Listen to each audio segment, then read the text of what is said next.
नमस्कार मित्रों, पिछले कुछ दिनों से ज्ञानवापी मस्जिद के संबंध में कई बातें निकल कर आ रही थी। तो आज हम कुछ चीज़ें क्लियर करने की कोशिश करेंगे। बात करेंगे प्लेसेस ऑफ वर्शिप एक्ट 1991 क्या है, जिसको हिंदी में उपासना स्थल अधिनियम 1991 कहते हैं। बात करेंगे क्या कारण है कि जो इस एक्ट को इंट्रोड्यूस कराया गया, लाया गया।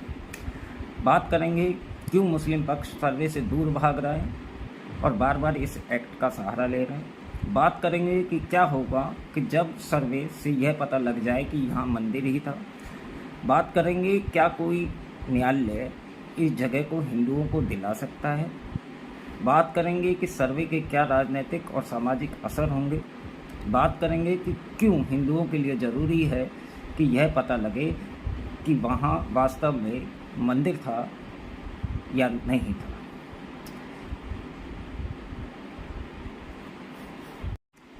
प्लेसेस ऑफ वर्शिप एक्ट 1991 क्या है? सामान्य भाषा में यह कहा जा सकता है कि ये एक्ट कहता है कि 15 अगस्त 1947 को धार्मिक पूजा स्थलों की जो स्थिति थी वैसी ही रहेगी।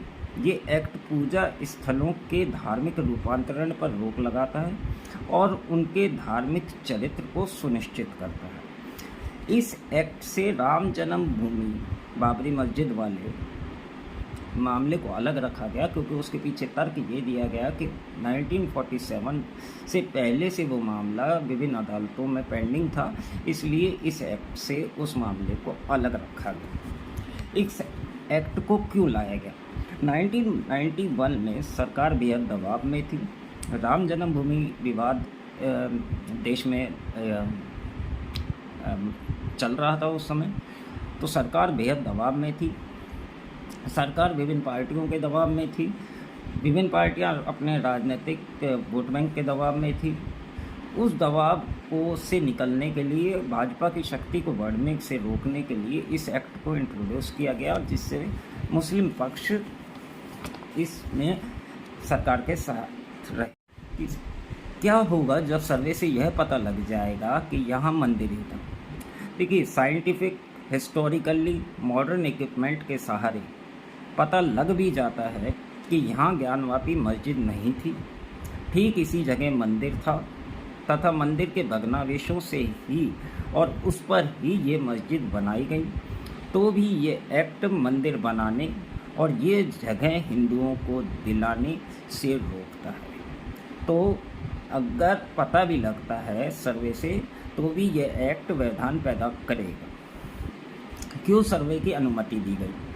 तत्कालीन सुप्रीम कोर्ट के जज DY चंद्रचूड़ साहब, जो इस समय CJI of India, chief justice of India हैं, उन्होंने 2019 को एक ऑर्डर पास किया और उसमें कहा कि यह एक्ट किसी भी पूजा स्थल के धार्मिक चरित्र के रूपांतरण पर रोक लगाता है, पर उसके धार्मिक चरित्र से छेड़छाड़ किए बिना उसके अस्तित्व व उसके पुराने चरित्र और इतिहास को पहचानने और उसके बारे में जानकारी लेने पर रोक नहीं लगाता।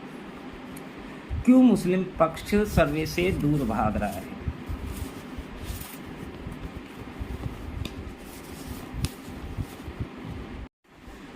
क्यों मुस्लिम पक्ष सर्वे से दूर भाग रहा है?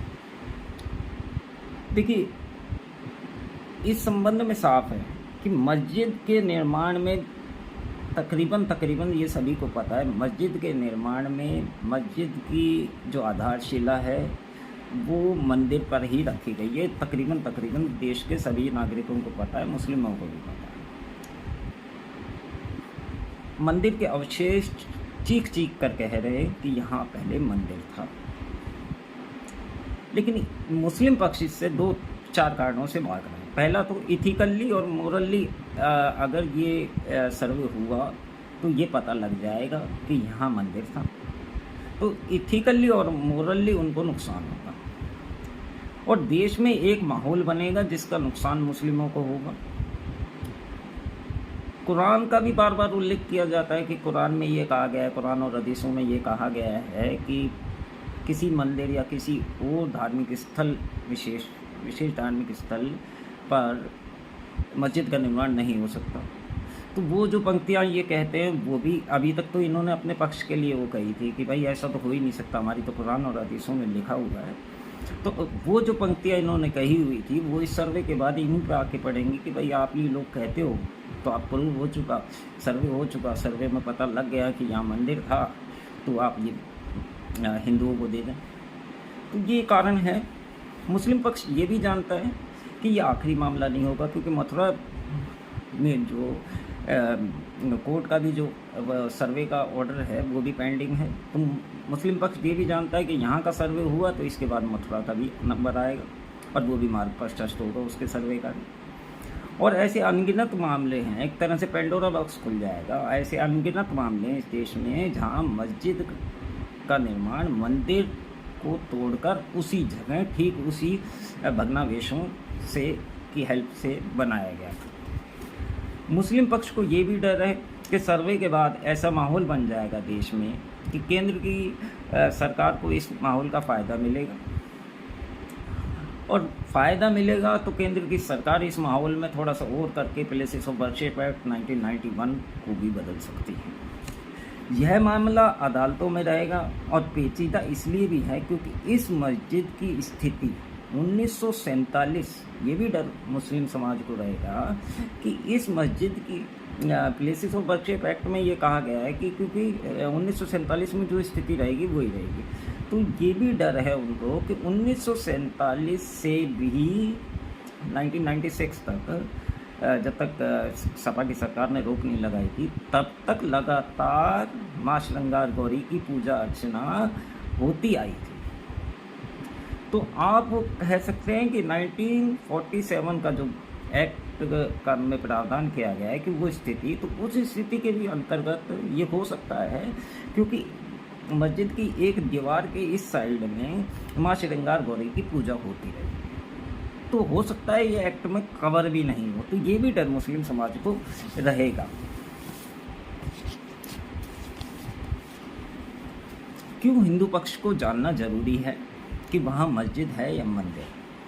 देखिए, इतिहास में कई तरह के ब्लंडर हुए, ये भी एक तरह का जुल्म ही था। जब तक किसी गलती जुल्म का रेक्टिफिकेशन नहीं हो जाए या उसमें सुधार नहीं हो जाए, उस गलती का सुधार नहीं हो जाए, तो वो गलती अपनी जगह कायम रहती है। हिंदुओं के अतिरिक्त मुसलमानों को भी जानना ज़रूरी है कि जिन तानाशाहों को वो अपना आइडियल मानते हैं, उन तानाशाहों ने कैसे कैसे ब्रूटल प्रयोग किए इस देश में, कैसे कैसे धार्मिक उत्पीड़न किए इस देश में। और ये भी कारण है इसका, किसी भी विवाद को समाप्त करने के लिए उस विवाद के हल पर जाना जरूरी रहता है। कम से कम विवाद को निपटाना जरूरी रहता है। अब बात करते हैं कि हिंदू पक्ष के पास क्या ऑप्शन है। अगर पता लग जाता है, इस सर्वे से ये तक पहुंचा जा सकता है कि यहाँ मस्जिद नहीं थी, यहाँ मंदिर था और मंदिर की जगह पे ही मस्जिद का निर्माण कराया गया, तो हिंदू पक्ष के पास क्या क्या ऑप्शन है। सर्वप्रथम तो सबसे उपयुक्त ये है कि मुसलमान खुद इस जगह को हिंदू पक्ष को सौंप दे, क्योंकि इस्लामिक स्कॉलर बार बार दोहराते हैं कि कुरान और हदीसों में लिखा गया है कि किसी अन्य धर्म के पूजा स्थल पर मस्जिद की तामीर नहीं हो सकती।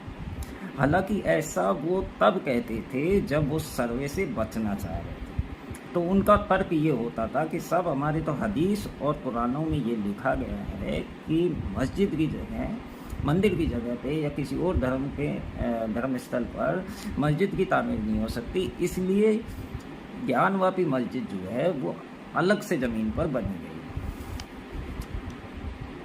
हालांकि ऐसा होना असंभव है इस देश में। दूसरा, सर्वे होने के बाद अगर ऐसा प्रतीत हो जाए कि इस मस्जिद की तामीर हिंदू धर्म स्थल को तोड़कर ही रखी गई थी, तो सरकार इस प्लेसेस ऑफ वर्शिप एक्ट में फेरबदल कर सकती है या सामान्य भाषा में सुधार कर सकती है। तीसरा, एक विषय ये भी है कि यह मामला हो सकता है कि प्लेसेस ऑफ वर्शिप एक्ट में आए नहीं, क्योंकि हिंदू महिलाएं 15 अगस्त 1947 से ही माता श्रृंगार गौरी की पूजा करती आ रही थी। तो ये एक तरह से यह भी प्रूव कर सकता है कि इस जगह का धार्मिक स्वभाव हिंदू ही है, हालांकि ये अदालतें ही तय करती हैं।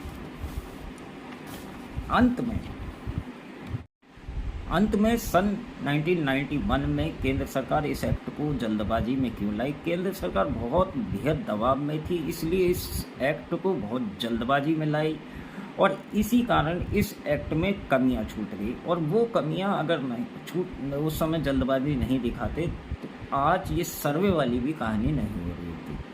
डी.वाई. चंद्रचूड़ साहब ने बिल्कुल, जो इस समय चीफ जस्टिस ऑफ इंडिया हैं, उन्होंने लिखा, उन्होंने अपने निर्णय में दिया कि सर्वे हो सकता है।